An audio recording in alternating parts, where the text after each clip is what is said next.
चलिए शुरू करते हैं। एक सभी को जय हिंद।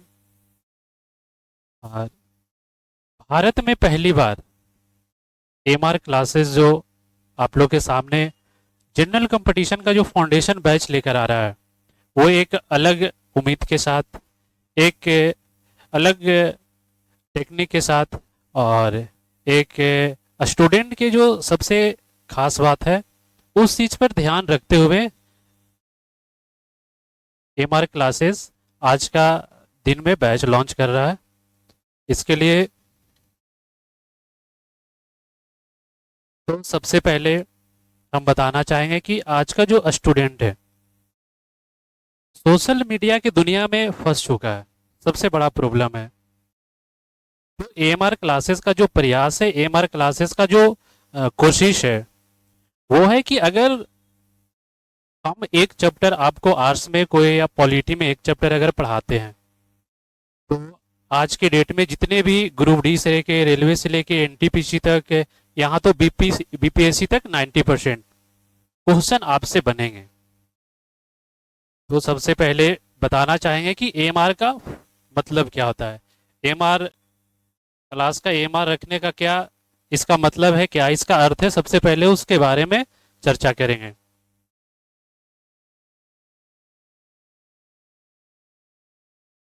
आ जाइए। एएमआर का मतलब होता है कि मैपिंग रीडिंग। अगर आप कोई सब्जेक्ट पढ़ रहे हो, आप मेरी बात को ध्यान से समझिएगा। कोई भी सब्जेक्ट पढ़ रहे हो, या तो सबसे पहले करेंट को लेते हैं। आप न्यूज़ सुनते हो, पेपर पढ़ते हो, तो वह जगह का नाम देता है।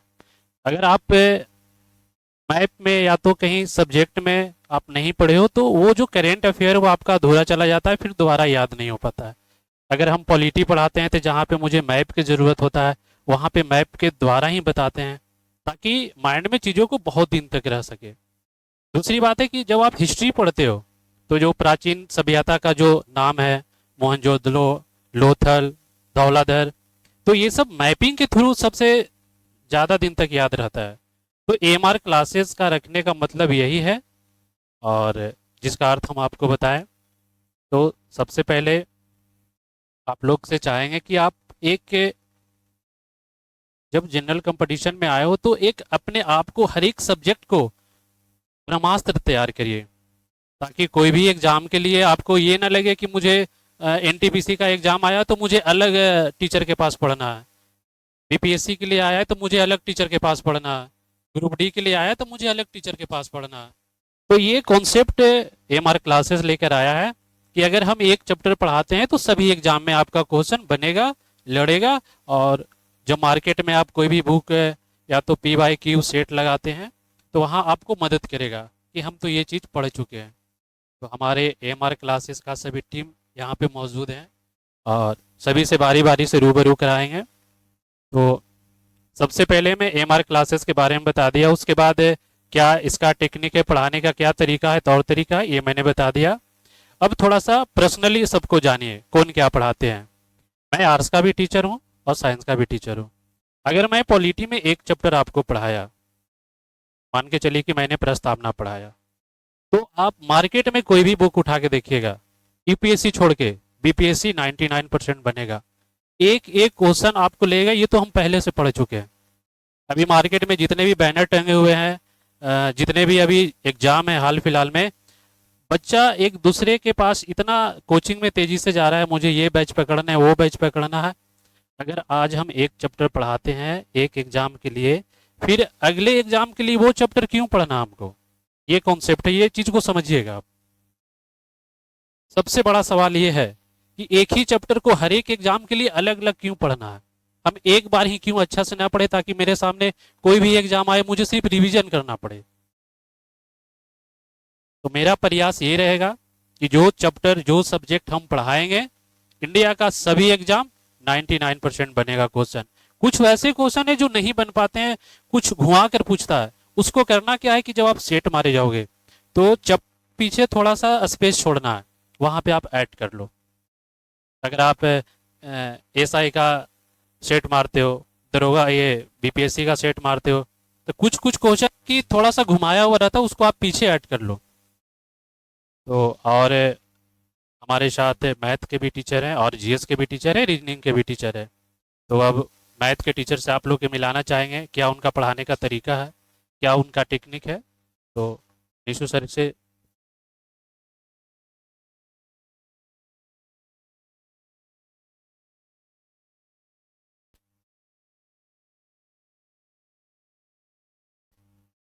ठीक है, यहाँ पे आने के लिए बहुत बहुत धन्यवाद, बहुत welcome। और जैसा कि सर बताया कि आएंगे, और मैथ में मेरा मकसद यही है कि आपको एकदम जीरो लेवल से मैथ स्टार्ट करें। और मेरा जो भी अनुभव है अभी जॉब में है, और मेरा जो भी अनुभव है वो आप लोग के साथ साझा करेंगे, कैसे तैयारी किया जाए कम समय में। और एक बार अच्छे से तैयारी कर लेने से ये भी होगा कि फिर जीवन में कोई भी आपका मतलब इधर 1-2 साल जो तैयारी का जो समय है आपका, जो भी एग्जाम दीजिए उसमें मैथ का क्वेश्चन आपसे ना छूटे, यही मेरा मकसद भी है। क्योंकि होता क्या है कि आप कभी कभी किसी कोचिंग में जाते हैं, 3 महीना 4 महीना पढ़ाई कर फिर छोड़ देते हैं, पूरा कंप्लीट नहीं कर पाते सिलेबस, और आप एग्जाम जब देने जाते हैं तो आपसे कुछ बनता है। तो मेरा मकसद यही है कि एक बार अच्छे से मेहनत कीजिए, एक बार अच्छे से पढ़ाई कीजिए, और ताकि जो भी एग्जाम हो, जैसे एसएससी, रेलवे हो, जो भी एग्जाम हो, आपका रिजल्ट एकदम 100% श्योर होना चाहिए। ये मेरा लक्ष्य है। बाकी केस का सर अन्ना सर हैं।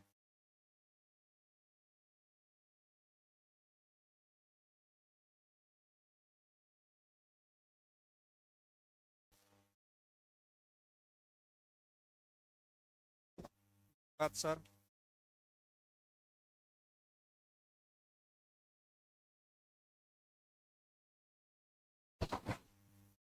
यहाँ आने के लिए आप सबका बहुत बहुत धन्यवाद। और जीएस में क्या है ना कि मेन चीज़ है मैप से पढ़ना। अगर मैप आपको क्लियर है, जीएस आपको बहुत अच्छे से समझ आएगा। और जैसे अभी जो भी एग्जाम है, बिहार दरोगा है, एसएससी सीजीएल है, एसएससी में आपको राजधानी मुद्रा पूछेगा ही, बिहार दरोगा में भी पूछ लेता है। तो यहाँ बच्चा को देश ही नहीं याद हो पाता है। किसी भी महादेश में कितना देश है पूछ दीजिए तो मैक्सिमम नहीं बता पाता है। देश बता भी दिया तो कौन देश के बगल में कौन सा देश है ये नहीं पता चलता है। तो मैप पढ़ने का एक टेक्निक होता है। मेरा टेक्निक अलग है, मेरा खुद का डेवलप किया हुआ है। मैं एमबीबीएस ड्रॉप हूँ सरकारी मेडिकल कॉलेज के। एमबीबीएस में बीच में ही छोड़ दिया हूँ, बेतिया मेडिकल कॉलेज। ठीक। उसके बाद 69 बीपीएससी का इंटरव्यू दिया हुआ है, बस 5 नंबर से फाइनल रिजल्ट रह गया था मेरा। तो टेक्निक मेरा ये है कि कोई भी महादेश है तो 5 से 6 स्टेप में मैं सारा देश याद करा दूंगा आपका। अफ्रीका है, 6 स्टेप में अफ्रीका के सारे देश खत्म हो जाते हैं। 6 स्टेप में एशिया के सारे देश खत्म। 4 स्टेप में यूरोप का सारा देश खत्म। और मेरा जो टेक्निक है वो एकदम अलग है, मार्केट में कहीं नहीं मिलेगा आपको। मुसल्लमपुर हाट से लेके मुखर्जी नगर तक में ढूंढ लीजिए, यूट्यूब पे ढूंढ लीजिए, कहीं नहीं मिलेगा, क्योंकि ये मेरा खुद का डेवलप किया हुआ है। मेरे टेक्निक्स अगर देश अगर आप कर लीजिएगा याद, सिंपल सा कोड है, तो आपको कंट्री आसानी से याद होगा, कंट्री का कैपिटल और करेंसी मुद्रा भी एकदम बहुत आसानी से याद होगा। और आपको सीजीएल में एक राजधानी और एक मुद्रा का क्वेश्चन आएगा ही आएगा। 3-3 नंबर का, 6 नंबर फिक्स। दरोगा में भी राजधानी और मुद्रा पूछता ही है। आपसे अचानक पूछ देगा, आपको पता ही नहीं चलेगा कौन देश का कौन सा मुद्रा है। इसीलिए मैप जरूरी है। जीएस मैप के बिना अधूरा है। जैसे फिजिक्स को बोला जाता है बिना मैथ के फिजिक्स अधूरा है, तो उसी तरह जीके जीएस जो है बिना मैप के पढ़ना एकदम बेकार है। अगर आपका मैप पे कंट्रोल है तो आपको जीके जीएस में हिस्ट्री बहुत अच्छा से कवर होगा। ज्योग्राफी बिना मैप के होगा नहीं, और करंट अफेयर भी मैप पे ही बेस्ट है। करंट अफेयर कहीं देखिए अभी मार्केट में है, बच्चा 17 किताब लेके नाच रहा है, 5 साल से लूसेंट लेके घूम रहा है, लूसेंट खत्म नहीं हो रहा है। क्यों? सही टेक्निक नहीं है पढ़ने का। अभी जितना भी कोचिंग है सारा जो है अपना करंट अफेयर का बुक लेके आ गया है मार्केट में। कोई भी कोचिंग है जो स्टैंडर्ड बुक है अभी वन डे एग्जाम के लिए, एसपीडी हो गया या एडुटेरिया है, कोई कोचिंग उसमें नया क्या ही कर देगा। मोदी जी जो है 15वें नंबर के प्रधानमंत्री हैं, कोई कोचिंग वाला उसको देश का पहला प्रधानमंत्री नहीं बना देगा। वही चीज़ बाएं दाएं करते रहता है। तो करंट अफेयर के लिए एक टेक्निक मैंने डेवलप किया है, एआरपी, एक्टिव रिकॉलिंग प्रोग्राम। वो डलेगा इस ऐप पे भी और यूट्यूब पे भी आएगा, आप लोग देखिएगा, आप लोगों को अच्छा लगेगा। और उसी टेक्निक को जो है लूसेंट लेके बच्चा नाचता है, लूसेंट में भी अप्लाई किया जाएगा, तो वो टेक्निक आप लोगों को बहुत पसंद आएगा, क्योंकि ये मैंने डेवलप किया है खुद बहुत रिसर्च के बाद। आपको मिलेगा नहीं, पूरे मुसल्लापुर से लेके मुखर्जी नगर तक में खोज लीजिए, आप एक दो डेमो देखेंगे आपको खुद ही पता लग जाएगा कि क्या अंतर है। आप मैप कहीं भी पढ़े होइएगा पूरे भारत में, मेरे पढ़ाने के बाद आपको खुद पता चलेगा कि डिफरेंस क्या है। बाकी ये अब लोग का जो सपोर्ट कर, जो मेन डायरेक्टर है उनसे अब बातचीत करवाते हैं सर अपना।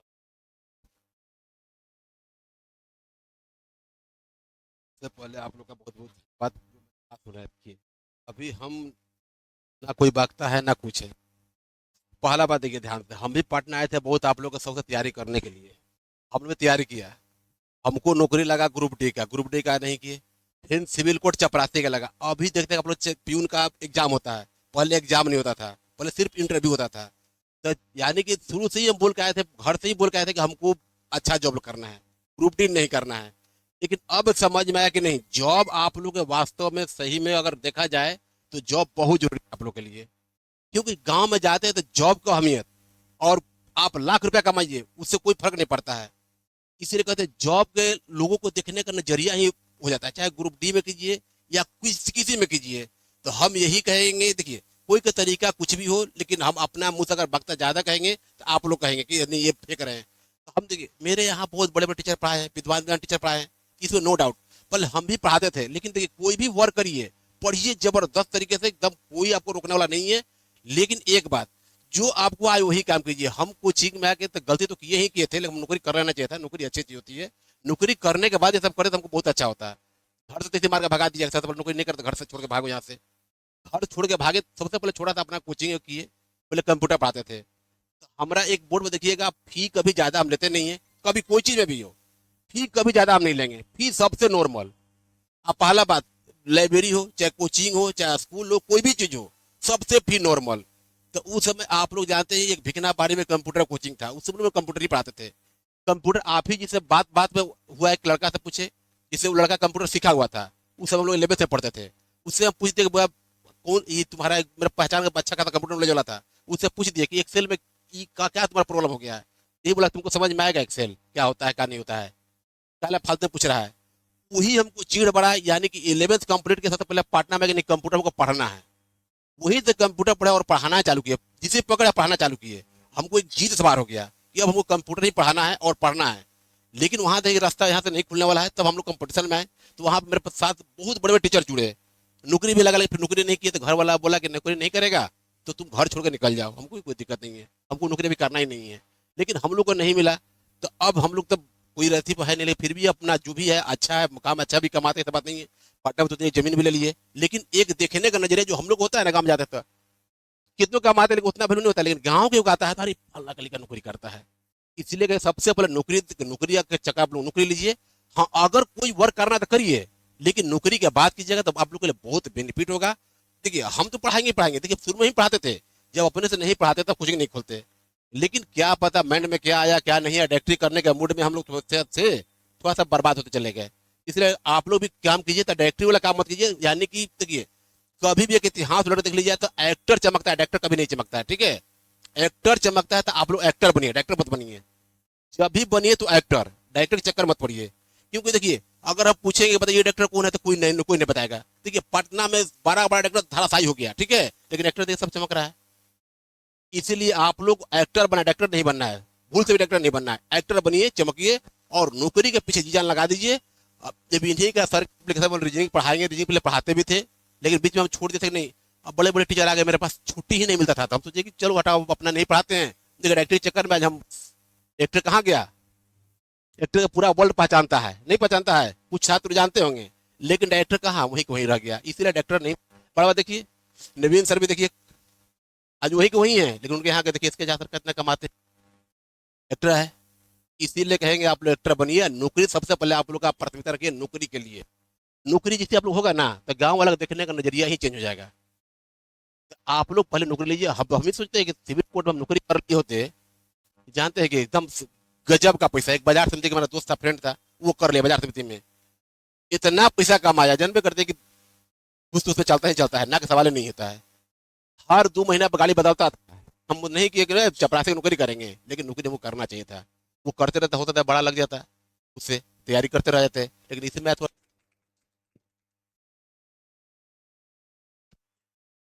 हेलो, लास्ट आप लोग से 2 मिनट समय लेंगे। 2 मिनट में कुछ वैसे बातें होंगे जो आपको समझना होगा। सबसे पहले है कि जॉब लेने के लिए इस दुनिया को समझना होगा। इस दुनिया को समझने के लिए हमारे भारत को समझना होगा। भारत में सबसे पहले भौगोलिक स्थिति को समझना होगा, जो एग्जाम में पूछते हैं। भौगोलिक स्थिति कहने का मतलब है कि जितने भी पहाड़, नदियां, झरना, उसके बाद इस भारत में राजनीतिक स्थिति को समझना होगा। राजनीतिक स्थिति कहने का मतलब है कि एक दूसरे देश से लगाव, एक दूसरे राज्य से लगाव, एक कौन सा राज्य में किस तरह का घटना घट रहा है, कौन सा विधानसभा, कौन सा लोकसभा, कहाँ से कौन खड़ा हो रहा है। तो ये राजनीतिक स्थिति अच्छा से समझना होगा कि भारत में। दूसरी बात है कि जब राजनीतिक स्थिति के अनुसार और भौगोलिक के अनुसार करेंट अफेयर जुड़ते हैं, आप मेरी बात को समझ रहे होंगे। कहीं भी करेंट अफेयर सुनिएगा, उसमें दो ज़्यादा मुद्दा आएगा, या तो राजनीतिक स्थिति से आएगा या तो भौगोलिक से आएगा। भौगोलिक मतलब पूरा आ जाता है, कौन देश से लगाव क्या है, व्यापारी का डील क्या हो रहा है, कौन सा कहाँ पे बैठक हो रहा है। तो सबसे पहले नौकरी पाने के लिए इस भारत को समझिए। जिस दिन आप भारत को समझ जाएगा, नौकरी आपको मिल जाएगा। ये पहला बात था। दूसरी बात और समझाना चाह रहे थे, समय से बड़ा इस दुनिया में कुछ नहीं है।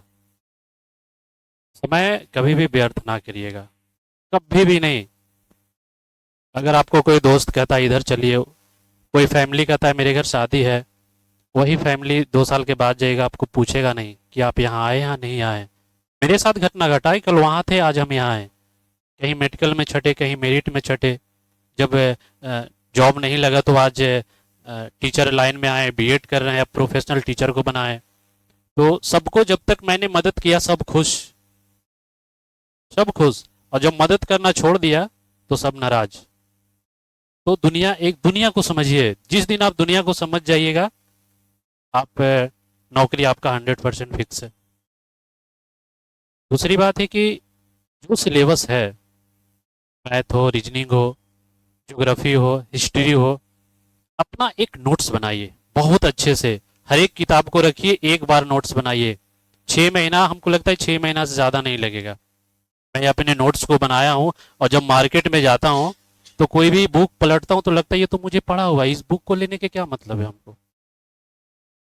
अगर आप एक लूसेंट पढ़ते हैं, एक कहानी अपने जहाँ पे हम रहते हैं, 12th पास किया एक लड़का, उनको कोई सीनियर बोल दिया कि आप लूसेंट पढ़िए। 3 साल से लूसेंट पढ़ रहा है, आज तक वो अपना कोई नोट्स नहीं बनाया। जब वो सेट मारने जाते हैं तो हर एक बार क्वेश्चन में फंसते हैं। तो सबसे पहला हॉल सिलेबस का कोई एक सिलेबस अपने पास रखिए, अच्छे से बना के। अगर आप रीजनिंग पढ़ रहे हैं तो हर एक टॉपिक का एक अपना कॉपी बनाइए, और जब आप सेट मारे जाइए तो जो क्वेश्चन उस टॉपिक का नहीं बन रहा है, पीछे ऐड करते चले जाइए। मार्केट में जाइएगा, हर एक तरह का बुक मिलेगा, आप बुक खरीदते चले जाइएगा, पढ़ नहीं पाइएगा। तो ये चीज़ ध्यान रखिएगा। मेरा पढ़ाने का जो तरीका है, मान के चलिए कि एक टॉपिक मैंने स्टार्ट किया, तो सबसे पहले अधिकतर लोग डिजिटल बोर्ड पे पीडीएफ से पढ़ाते हैं। तो पीडीएफ पे पढ़ाने से क्या होता है, बहुत सारे टीचर को देखते हो कि पीडीएफ पे 1 से 2 घंटा 3 घंटा लेक्चर दिया, क्लास खत्म। सामने वाले स्टूडेंट को लगता है अब लिखे क्या लिखे। मेरे साथ में एक आईएएस का स्टूडेंट रहते हैं, 3 महीना हो गया, अभी उनको महाद्वीप ही नहीं पता है कि महाद्वीप कहते थे किसको है, जो मेरे साथ में रहते हैं। तो एमआर क्लासेस का पढ़ाने का तरीका है कि सबसे पहले आपको पीडीएफ में समझाएंगे, अच्छे से समझाएंगे। अब उसको नोट्स कैसे बनाना है, पीडीएफ के नीचे रहेगा कि ये इस तरह से अपने कॉपी में नोट्स बनाइए। आजकल के ऑनलाइन वाले बच्चों को यही सबसे बड़ा समस्या है। क्या बात सही है नहीं है?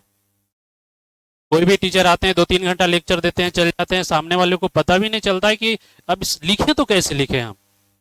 तो मेरा हर एक पीडीएफ के साथ कॉपी में कैसे बनाना है, कैसे लिखना है, एकदम स्ट्रक्चर के साथ मिलेगा। और वो सभी एग्जाम के लिए प्रीफर होगा। ये नहीं कि हम ग्रुप डी के लिए या तो एनटीपीसी के लिए, मैंने बीपीएससी 99% आपको बोला है। अगर 1% घुमा फिरा कर क्वेश्चन अगर पूछा तो वो नहीं बनेगा, न तो 90% 100 एकदम श्योर है कि उतना कोई भी कहाँ से भी सेट उठाइएगा आपसे देखते के साथ बनेगा। एनटीपीसी, ग्रुप डी, रेलवे, कोई भी एग्जाम हो यूपीएससी छोड़ के।